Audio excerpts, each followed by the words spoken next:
fantastic skills. He looked at something and I think I go home, I can make that better. And most of the time he did. You used no spring bushing on that. Yeah.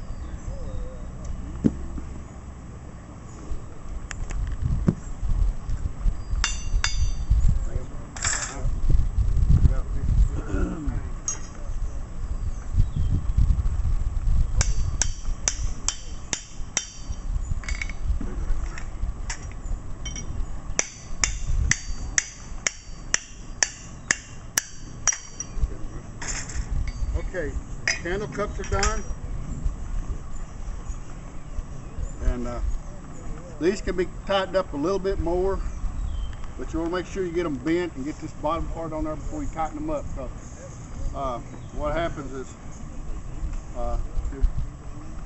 you really need it about this size. That piece of bar right there is the right size. And I could turn that bar down a little bit and get it a little closer, but I find that most of the time about like this, the candles fit great. Okay, that takes care of the candle holders, the candle cups, the upright, cross piece, and the rod. Now we're going to start putting the assembly together.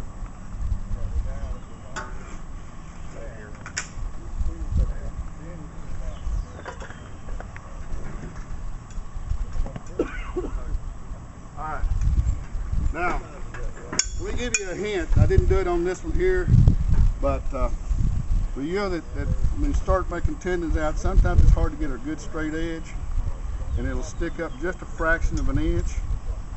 If you'll countersink the top side of this hole just a little bit, not a whole lot, but just a little bit, that'll make that go down there and look a lot better.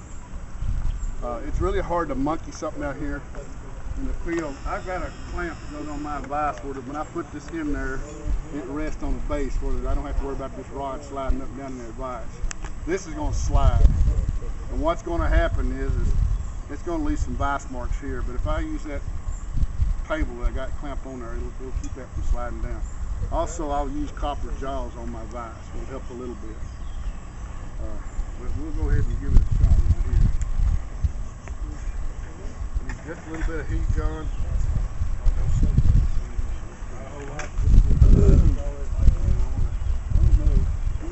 Try to do it here real quick. Put it together upside down. Huh? Put it together upside down. It's handmade, it's unique. All I'm trying to do is get just a little bit of heat up in that tendon area so that when I put it in there, I'll be able to rivet it open. At home, I would probably use a torch. I brought matte gas with me, but it doesn't do all that well. Just try to fire it. You get it hot when you use the matte gas.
get this down as low as I like to have it down tight.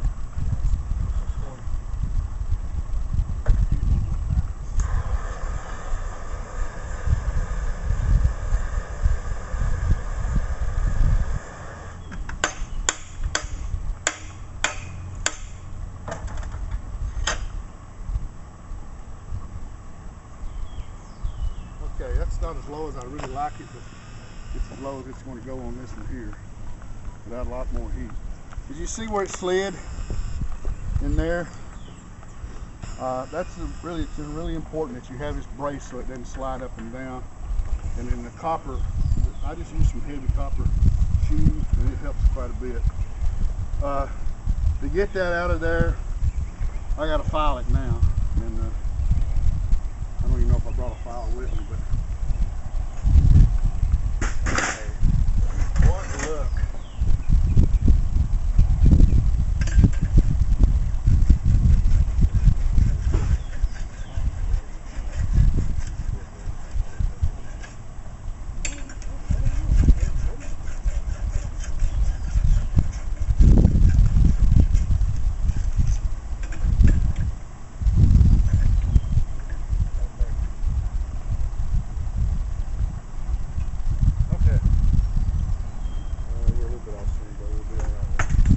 Takes care of this part here now. Let's see guys, what I'm doing here.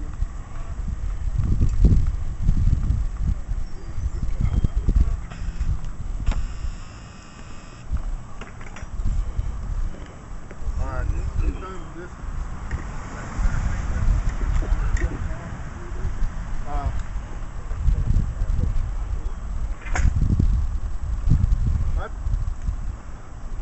I started changing using these different type of handle stuff. I've been using these right here. These are commercially bought, and they're sorry. They're tapered, which is what we have nowadays, but they're very difficult to use and things like that, and they're real lightweight. So I went back to using these things that Jerry uses, and then I realized this week I didn't have a rivet set that would fit up in there, so I made one real quickly. And all I did was chuck this up and used a carbide burr, a round burr, and put it in the lathe and just went in here like this and then my rounded point. And then I couldn't hold it in the vise, so then I welded a couple of crossbars down there. Keep it from going down in the vise. Everything else is cold, though. Alright. Okay.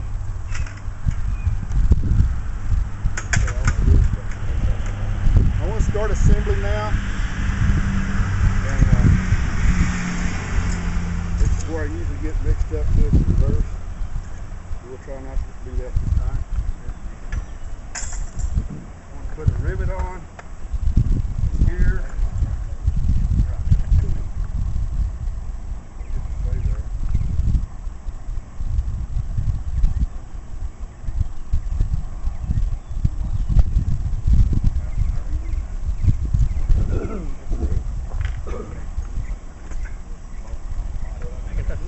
Well, they say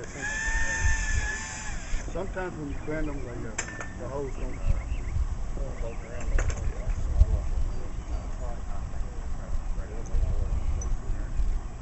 Put a rivet on there, put the holder on, handle stuff on.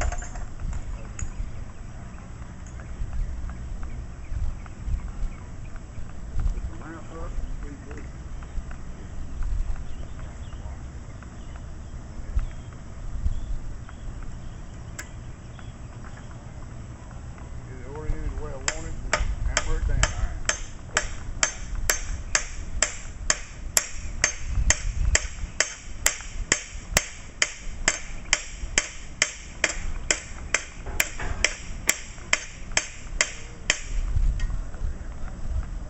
There we go on that.